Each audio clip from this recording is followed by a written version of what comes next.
फोजोबनो हाला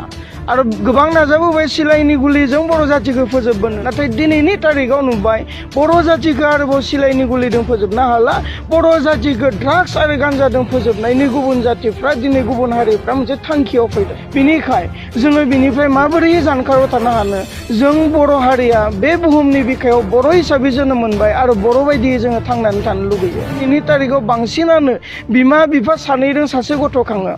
आरो बे गथ'आ फैयै फैयै सासेल' गथ'आनो फैयै फैयै ड्राग्स एडिक्टेड जाफायो जायनि जाहोनाव बे गथ'आ उनाव सोरबाया सुसाइड जादों आरो सोरबाया गथ' खांनायनि खुनु मोनसे चान्सेसआ थाहैयाखै अब्ला बिनि जेनेरेसना बेयावनो जोबथ'बाय अब्ला जाथिनि माइलेजआ बेसेबां दंबावो फैबाय थानाय 100 बोसोरसिम बर' जातिया थांनानै थाबावगोन ना थाबावा बे जोंनि समाजा गाज्रिनिफ्राय गाज्रिसिन जालांनायखौ जों नोजोर बोदों मोनसे समावहा बर' जातिखौ जुनारनिख्रुइबो गाज्रिसिन नोजोरजों नायबोदोंमोन बर' मानसिखौ होसो होसो सिलाइनि गुलिजों गावथारदोंमोन नाथाय जोङो नुयो काजिरङायाव जुदि मासे मैदेरखौ गावथारोब्ला गावथारग्राया सोर बेखौ नागिरनानै हमनानै साजा होयो आरो जोबथेसालियाव जोबो नाथाय बर' सुबुंफोरखौ होसो होसो गावथारदों नाथाय बै गावथारग्रानि जेबो बिजिरनाय बर' जातिया मोनबोआखै दिनैनि तारिखाव फिन सिन्था खालामबाय बर' जातिखौ सिलाइनि गुलिजों फोजोबनो हाला आरो गोबां नाजाबोबाय सिलाइनि गुलिजों बर' जातिखौ फोजोबबोनो नाथाय दिनैनि तारिखाव नुबाय बर' जातिखौ आरोबाव सिलाइनि गुलिजों फोजोबनो हाला बर' जातिखौ ड्राग्स आरो गान्जाजों फोजोबनायनि गुबुन जातिफ्रा दिनै गुबुन हारिफ्रा मोनसे थांखियाव फैदों बिनिखाय जोङो बिनिफ्राय माबोरै जानखाराव थानो हानो जों बर' हारिया बे बुहुमनि बिखायाव बर' हिसाबै जोनोम मोनबाय आरो बर' बायदियै जोङो थांनानै थानो लुगैयो आं सरासनस्रायै मोनसे बाथ्राखौ बुंनो इच्ছা खालामो दिनैनि तारिखाव बांसिनानो बिमा बिफा सानैजों सासे गथ' खाङो आरो बे गथ'आ फैयै फैयै सासेल' गथ'आनो फैयै ड्राग्स एडिक्टेड जाफायो जायनि जाहोनाव बे गथ'आ उनाव सोरबाया सुसाइड जादों आरो सोरबाया गथ' खांनायनि खुनु मोनसे चान्सेसआ थाहैयाखै अब्ला बिनि जेनेरेसना बेयावनो जोबथ'बाय अब्ला जाथिनि माइलेजआ बेसेबां दंबावो फैबाय थानाय 100 बोसोरसिम बर' जातिया थांनानै थाबावगोन ना थाबावा बेबायदि दिनैनि थासारिजों थांबाय थायोब्ला बेखौ नोजोर बोनानै बोरैजाय हायो गुबुनफोरनि फाव फान्दायनायजों बर' जातिखौ फोजोबनो नागिरनाय बे मोनसे फान्दायसुला आखुनिफ्राय बर' जातिखौ बोरैजाय रैखा होनो हायो बेखौ नोजोर बोनानै जों जेरावबो खामानि मावदों आरो मेङाजासे बारग' ndfbआ मोनफ्रोमबो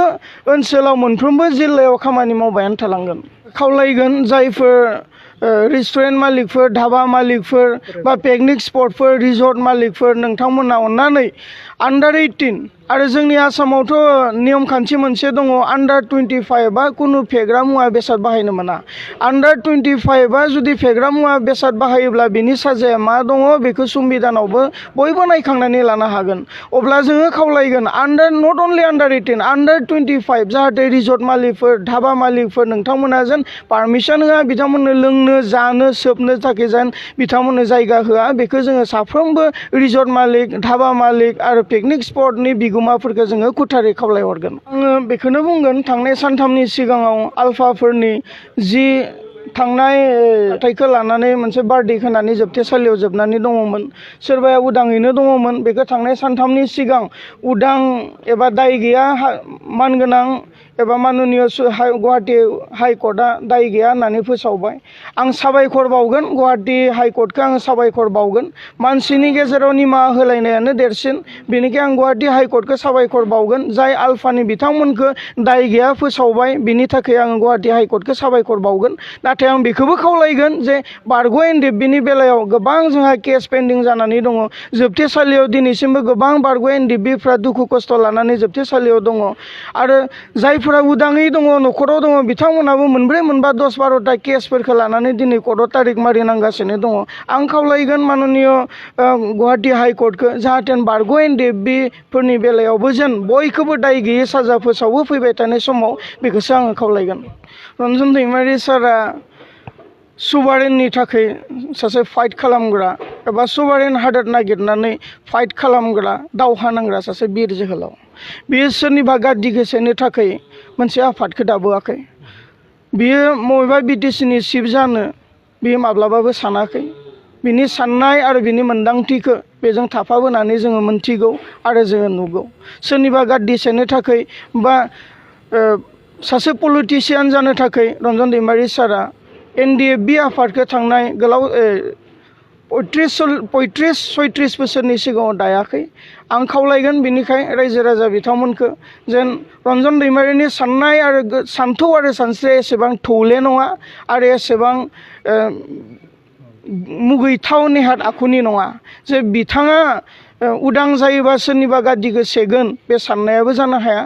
बेनिखायनो आं खावलायगोन रायजो राजा नोंथांमोना बायदिसिना संसारनि गोदाव सोराव बाथ्राफोरखौ साननानै जेन गुबुंले गावनि गोसोखौ गुबुंले खालामनानै लाया रन्जन दैमारिया जेरै गोथार बेबायदिनो दिनैसिमबो गोथारै दङ आरो अराय सम बिथाङा गोथारैनो थागोन आरो अराय सम बर' जाथिनि गेजेराव बिथाङा सासे दैदेनगिरि जानानै बोसोन होलांगोनखौ आं फोथायो जोंनि ओनसोलाव मोनसे मार्केटिं सोलिदों मोनसे एडभार्टाइजमेन्ट सोलिदों जायानो रन्जन दैमारिनि बाथ्राखौ लानानै बा बारग' ndfbनि बाथ्राखौ लानानै खोथा बुंनो हायो बिथांमोननोनो बांसिन पाब्लिसिटि जायो आरो बिथांमोना रन्जन दैमारिनि मुंखौ बुंनानै एबा रन्जन दैमारिनि माखासे बाथ्रा बुंनानै रायजो राजानिफ्राय सिम्पाथि आदाय खालामनो नागिरो दिनै रन्जन दैमारिनि बाथ्रा बुंनाय लोगो लोगोनो रायजोआव मोनसे मार्केट सोलिगासिनो दङ जायानो साबसिन बुङो रायजोजों आं अनजागोन नामा रायजोनिफ्राय आं अननाय मोनगोन नामा रायजो राजानिफ्राय आं मोनसे सिम्पाथि मोनगोन नामा बेखौ नोजोर बोनानै दिनै रन्जन दैमारिखौ बांसिन सिगाङाव दोननानै बाथ्रा बुंनायखौ जोङो नुदों जोङो खावलायगोन जेन रन्जन दैमारि सारखौ खुनु मोनसे पलिटिक्सआव इनभल्भ खालामालासेनो जेरैहाय बिथाङा सासे गोथां मुंख्लं बायदि जोबथेसालियाव दङ बेखौ मोजाङै थानो हो आरो बिथांनि